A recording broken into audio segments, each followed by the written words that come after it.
Que el Señor les bendiga. Tenemos el placer y la bendición de estar aquí una vez más para compartir con ustedes esta serie de estudios de fundamentos bíblicos. Agradecemos al Señor por esta oportunidad y esperando que sea de edificación para su vida y para crecimiento espiritual. Queremos hacer una oración antes de continuar con este tema del Espíritu Santo y los dones espirituales. Oremos así, acompáñenos ahí donde se encuentra. Padre, gracias, Señor, por esta oportunidad que nos das de estar aquí para compartir tu palabra, Señor. Sea tu palabra de edificación para las vidas, Señor, y de crecimiento en cada uno de los creyentes, Señor, que escuchan esta palabra, Señor, este estudio. En el nombre de Jesús te lo pido y te doy gracias. Amén. Este tema es de suma importancia. Es una de las doctrinas fundamentales y creo yo que es esencial porque cuando hablamos del Espíritu Santo es algo que nosotros necesitamos, ¿verdad? Hemos estado hablando acerca de, en el libro de los Hechos también, el estudio pasado hablamos del bautismo en las aguas y es esencial porque el bautismo en las aguas es un simbolismo, ¿verdad? Para los creyentes y es un sacramento también establecido para todo aquel que ha entregado su vida a Cristo.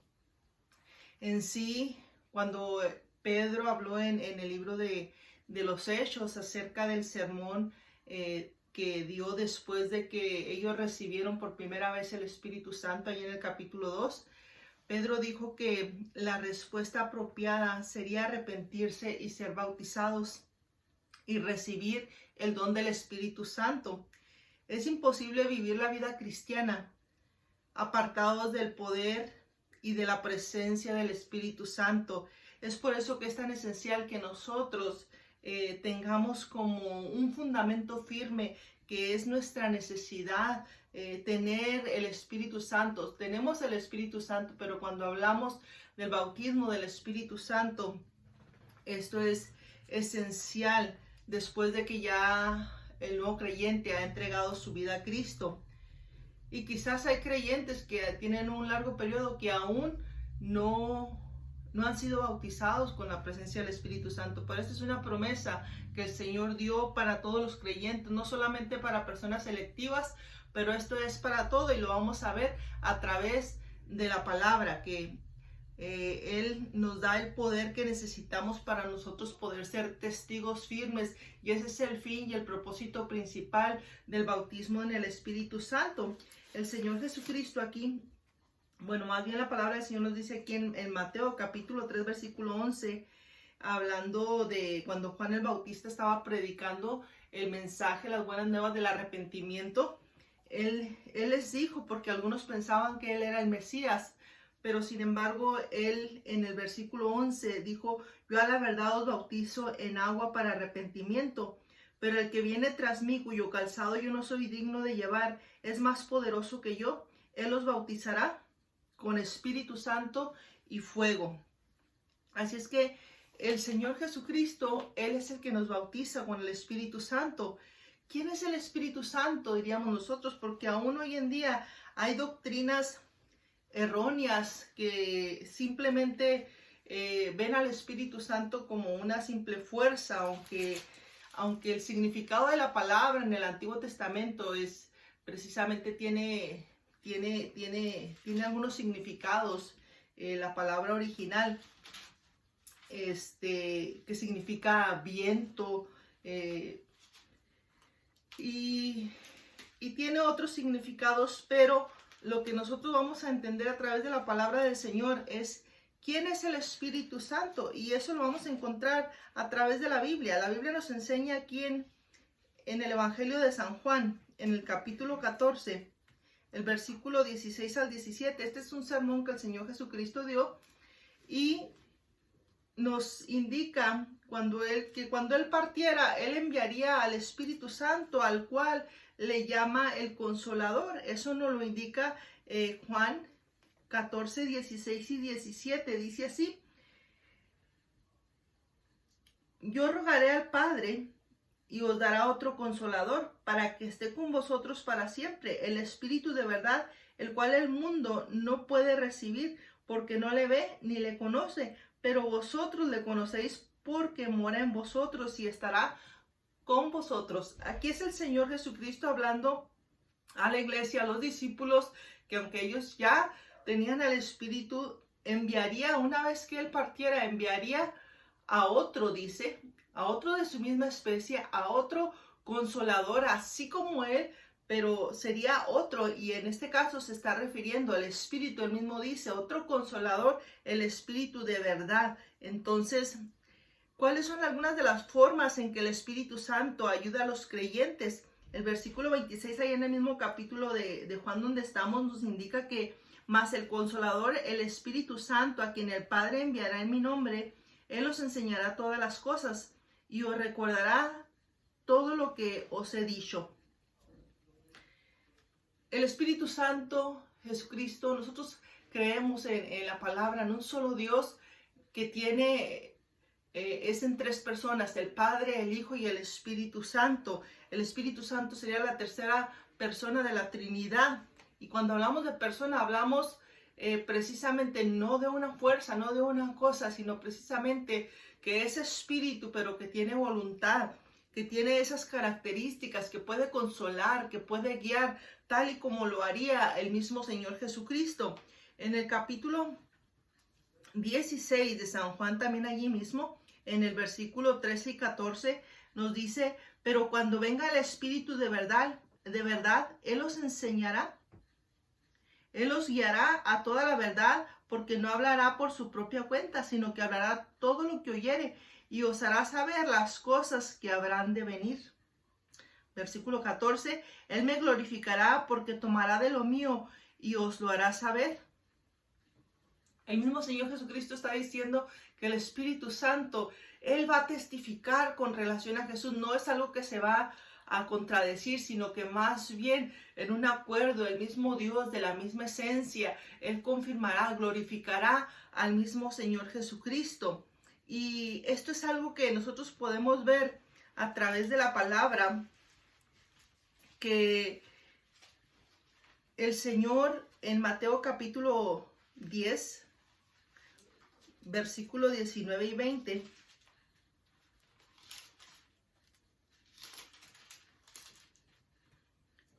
dice, cuando os entreguen,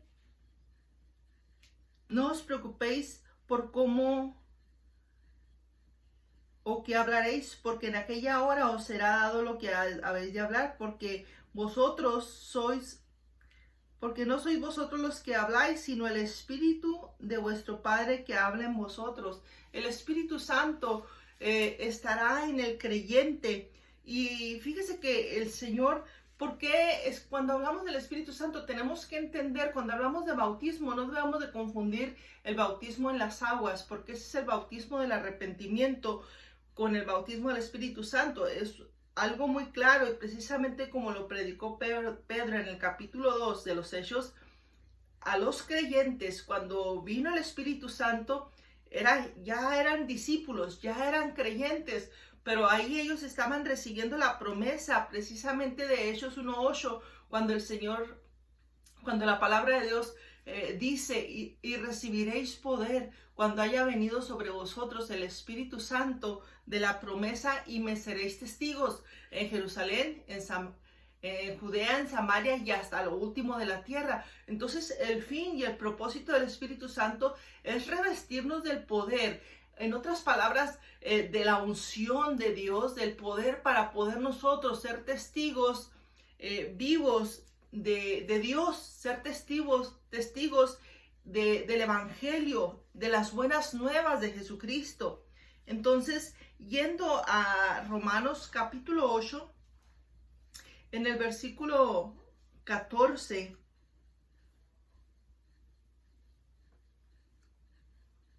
dice, porque todos los que son guiados por el Espíritu de Dios, esos son hijos de Dios. Ahí podemos darnos cuenta de que ciertamente nosotros se nos ha dado la potestad cuando hemos aceptado a Cristo. Ya hemos estado hablando del pecado, ya hemos hablado del arrepentimiento. Cuando ya hemos pasado por ese proceso y hemos reconocido y entregado nuestra vida a Cristo, entonces nosotros somos guiados por el Espíritu Santo. Los hijos de Dios son guiados por el Espíritu Santo y por eso debe ser nuestra dependencia así. El versículo 16, aquí donde estamos en Romanos, dice: el Espíritu mismo da testimonio a nuestro espíritu de que somos hijos de Dios. Como creyentes nosotros podemos identificarnos. Sucede que, no sé si le ha pasado en alguna ocasión, que no conocía a una persona, pero tuvo ese encuentro, una persona que tiene la misma fe que usted, y parece que al primer encuentro parece que ya nos conocíamos desde antes. Es precisamente aquí donde entendemos cómo es que el Espíritu Santo nos identifica y, tal y como dice la palabra, da testimonio de que nosotros somos hijos de Dios. Aunque ya también hemos hablado cuál es el testimonio de los hijos de Dios: las buenas obras, no vivir en el pecado, sino más bien vivir una vida en santidad. Y en Romanos 8, 26 y 27 dice: mas el que escudriña los corazones sabe cuál es la intención del Espíritu, porque conforme a la voluntad de Dios intercede por los santos. Y sabemos que los que aman a Dios, todas las cosas, desde el versículo 26 dice: igual manera el Espíritu nos ayuda en nuestra debilidad, pues ¿qué hemos de pedir como conviene? No lo sabemos, pero el Espíritu mismo intercede por nosotros con gemidos indecibles. El cristiano debe de tener una vida de oración.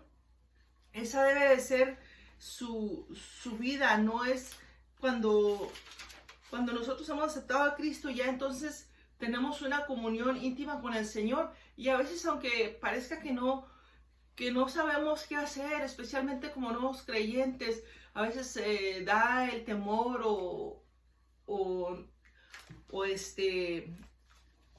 parece como que si no hay palabras para expresar una oración, pero dice la palabra de Dios que con confianza nos acerquemos a Él, y así como hablamos con alguna persona íntima que conocemos, podemos hablar con Dios. Y una vez que nosotros nos unimos en oración con el Señor, hablamos con el Señor, entonces el mismo Espíritu, dice la palabra, que va a interceder por nosotros, porque ya está ahí. En eso nos ayuda el Espíritu Santo.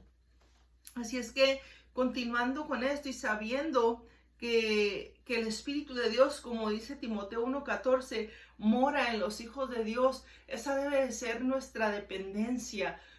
Como dice la palabra, ya nosotros ya no nos guiamos. Los hijos de Dios no debemos de fiarnos en nuestro propio entendimiento, de fiarnos en nuestras propias habilidades, aún en los proyectos y en las cosas más pequeñas que nosotros realicemos.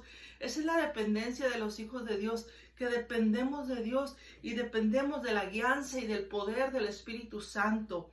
Y una cosa muy importante es que, continuando aquí con el tema de la segunda lección, es que una vez que nosotros tenemos a Dios y que hemos sido bautizados con el Espíritu Santo, aún como hijos de Dios, Dios quiere que nosotros demos el fruto del Espíritu. Por eso es importante que todo creyente pues busque a Dios en esa consagración, en ayuno, en oración, porque ese es un estilo de vida, no es.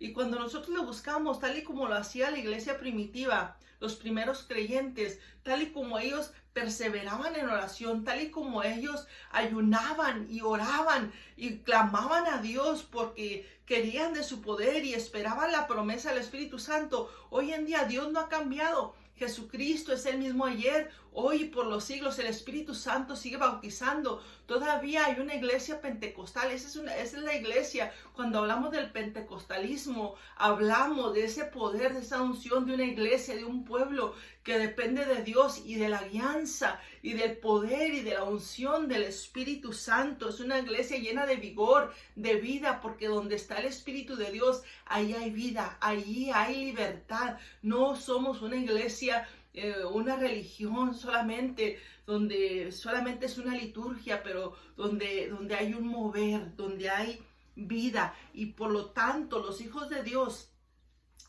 llenos de ese poder y teniendo al Espíritu Santo, somos llamados a llevar fruto del Espíritu. ¿De qué hablamos cuando hablamos de esto? Es algo muy importante cuando nos familiarizamos nosotros, como a mí, por ejemplo, que me gustan mucho las plantas. Y para que una planta o simplemente un árbol crezca saludable, pues hay que darle cuidado. Cuando un árbol está creciendo y tiene ramas secas, hay que cortarlas porque de otra manera el árbol no tiene el mismo crecimiento. Y vamos a ver esto muy claramente, cómo es que el Señor da una ilustración también aquí en el Evangelio de San Juan, cuando con relación al fruto del Espíritu, habló de la vid, hablando de la vid. Él se llama a sí mismo como la vid verdadera. Y leyendo en el capítulo 15, voy a leer del versículo 1 al 8, si tiene su Biblia, usted puede acompañar ahí. Dice así la palabra del Señor en el Evangelio de San Juan 15, 1 al 8. Yo soy la vid verdadera y mi Padre es el labrador. Todo pámpano que en mí no lleva fruto, lo quitará, y todo aquel que lleva fruto, lo limpiará para que lleve más fruto. Ya vosotros estáis limpios por la palabra que os he hablado. Permanecer en mí y yo en vosotros. Como el pámpano no puede llevar fruto por sí mismo si no permanece en la vid, así tampoco vosotros si no permanecéis en mí. Yo soy la vid y vosotros los pámpanos. El que permanece en mí y yo en él, este lleva mucho fruto, porque separados de mí nada podéis hacer. El que en mí no permanece será echado en el fuego como pámpano y se secará, y los recogen y los echan en el fuego y arden. Si permanecéis en mí y mis palabras permanecen en vosotros, pedid todo lo que queréis y os será hecho. En esto es glorificado mi Padre, en que llevéis mucho fruto y seáis así mis discípulos. Estas son palabras del Señor Jesucristo. Si nosotros verdaderamente somos cristianos y somos hijos de Dios y discípulos de Cristo, entonces Él mismo dice que nosotros debemos de llevar fruto. Pero una verdad principal es que así como la planta, si la planta no está sembrada, si es sacada, si un árbol, por ejemplo, está plantado y es quitado de la tierra, ya no puede crecer, ya no puede dar fruto, ya se va a secar. Igual dice el Señor que Él es como la vid, y nosotros los creyentes, sus discípulos, somos como esas ramitas que están injertadas en la vid, y esa es la primer razón por la que nosotros podemos dar fruto. De otra forma, es imposible dar frutos espirituales o buenos frutos si no estamos injertados al que es la vid, que es Jesús. Entonces, ¿qué sucede con las ramas que no llevan fruto? Puede ser que algunos digan, bueno, son creyentes, pero ahí están solamente y no dan fruto, no hacen nada para la gloria del Señor, no buscan a Dios, no alcanzan a las personas que están sin Cristo. No es por obras, como habíamos mencionado, pero sí a través de estar ahí injertados. Si somos hijos de Dios, esto es como el árbol natural, va a dar fruto. Si está conectado al árbol y el árbol está, Cristo es el agua viva, tiene todos los nutrientes, todo lo que necesita. Entonces, tiene que llevar fruto, es la naturaleza. Entonces, el versículo 2 nos dice que lo que va a pasar con aquellos que no dan fruto, todo pámpano que en mí no lleva fruto, lo quitará, y todo aquel que lleva fruto lo limpiará para que lleve más fruto. Así el Señor dice, lo que está, si un cristiano, si un creyente no está dando fruto, muchas veces esto impide el crecimiento de otros, porque en lugar de ser de bendición, estamos estorbando a que otros produzcan fruto. Le ha pasado, es como la negatividad a veces se transmite muy rápidamente. Y es lo que el Señor dice, que lo que sucede con aquellos que no llevan fruto. ¿Qué sucede con las ramas entonces que sí llevan fruto? De lo contrario, miren, el versículo 3 nos dice, ya vosotros estáis limpios porque la palabra que os he hablado, por la palabra que os he hablado. Entonces, ¿por qué poda él las ramas que dan fruto? Versículo 4, permanece en mí y yo en vosotros.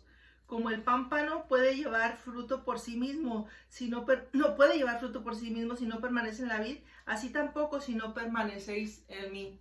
Así es que así como las ramas de los árboles no pueden dar fruto, porque una vez que son arrancadas del árbol, pues se secan, igual un cristiano que pretende dar fruto separado de Cristo es imposible. Él es la fuente, Él es el agua, Él es a través de Él, solamente conectados a Él, es como nosotros podemos dar frutos espirituales.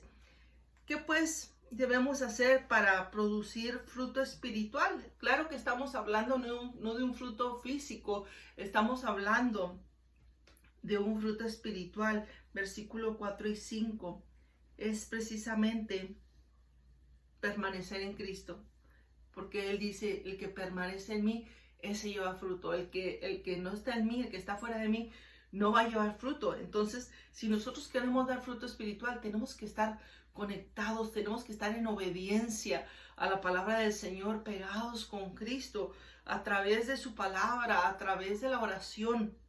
Entonces, ¿qué cree usted que significa permanecer en la vid? Como nos lo dice el versículo 4 al 7. Si permanecéis en el versículo 7 en mí y mis palabras permanecen en vosotros, pedid todo lo que queréis y os será hecho.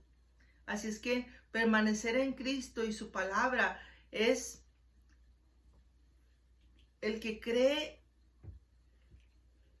en el Señor y permanece en Él. Tiene que vivir la palabra haciendo la voluntad de Dios. Es la forma, es lo que significa realmente permanecer en la vid. ¿Y de qué fruto estamos hablando? Por si nunca hemos escuchado, bueno, fruto espiritual, pero ¿qué significa? Yo quiero llevar fruto, yo apenas acepté a Cristo, quizás alguna de esas personas. Y la misma palabra nos dice en la carta a los Gálatas, en el capítulo 5, versículo 23, 22 y 23, nos dice la palabra del Señor. Mas el fruto del Espíritu nos da una lista aquí, que es amor, gozo, paz, paciencia, benignidad, bondad, fe, mansedumbre, templanza. Contra tales cosas no hay ley. Así es que ahí, versículo 22 y 23, podemos ver que nos da una lista, por lo menos si las contamos, nos habla del amor, del gozo, de la paz, de la paciencia, de la benignidad, de la bondad, de la fe, de la mansedumbre, de la templanza. Son nueve, los podríamos considerar los frutos del Espíritu, pero también se podrían considerar como dones del Señor, pero sobre todo esto nos habla, ¿por qué? Porque esto se manifiesta, el fruto es, así como un árbol da su fruto, no lo da para el árbol en sí. Cuando nosotros como cristianos damos uno de estos frutos, otras personas son beneficiados, como yo tengo un arbolito, por ejemplo, de granadas. Cuando ese árbol da fruto, yo me beneficio de ese árbol. Ese árbol no se beneficia de sí mismo, simplemente está ahí, recibe el agua y al final el producto que da, pues viene a ser de bendición para todas las personas que prueban ese fruto. Así es la vida del cristiano. El propósito de Dios es que nosotros podamos dar fruto para que otras personas puedan ser beneficiadas a través del amor que está en nosotros, del gozo, porque en este mundo pues hay aflicción, hay tristeza, hay maldad, hay amargura, pero fíjese qué hermoso es que cuando estamos en Cristo y estamos conectados a esa vid, entonces va a haber una transformación y un cambio en nosotros, va a haber ese producto que se llama fruto del Espíritu a través y reflejado por medio del amor que se manifieste para con otros, el gozo que esté en una persona, porque no se puede fingir, es una paz que solamente Cristo puede dar.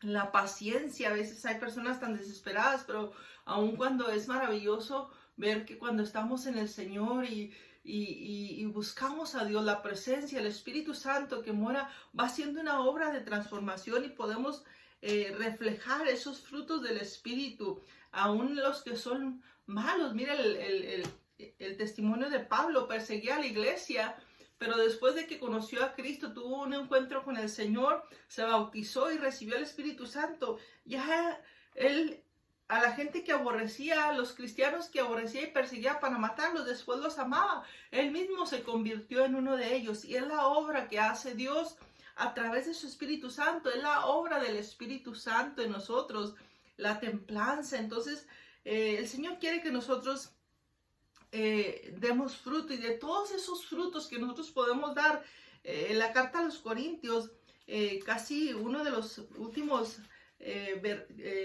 capítulos, el capítulo 13, ese capítulo es conocido como el capítulo del amor, y al final de ese capítulo la palabra de Dios dice: hasta hoy permanece la fe, la esperanza y el amor, pero de estos tres, dice, el mayor de ellos es el amor. Así es que lo más importante, el Señor quiere que nosotros llevemos fruto, pero lo más importante es que haya amor en nuestras vidas. Así es que yo le insto, amado hermano, que el Espíritu Santo venga a su vida, que el Espíritu Santo sea nuestra guía, que usted dependa del Espíritu Santo, que el Espíritu Santo viva y more, y que si usted no ha sido bautizado, así como dijo Pablo, el apóstol Pedro en su sermón en el libro de los Hechos, capítulo 2, que hermano les dijo, esta promesa fue lo que dijo el profeta Joel, que Dios derramaría de su espíritu en los postreros días sobre toda carne, y es para ustedes, es para vuestros hijos. Y quiero que usted entienda eso, y que el espíritu es para todos. Solamente tenemos que buscarlo y esperarlo, conectados a la vida verdadera, que es Cristo el Señor. Que el Señor les siga abundantemente bendiciendo, y que busquemos y demos fruto como esas ramas que están conectadas a la vid. Hasta el próximo estudio.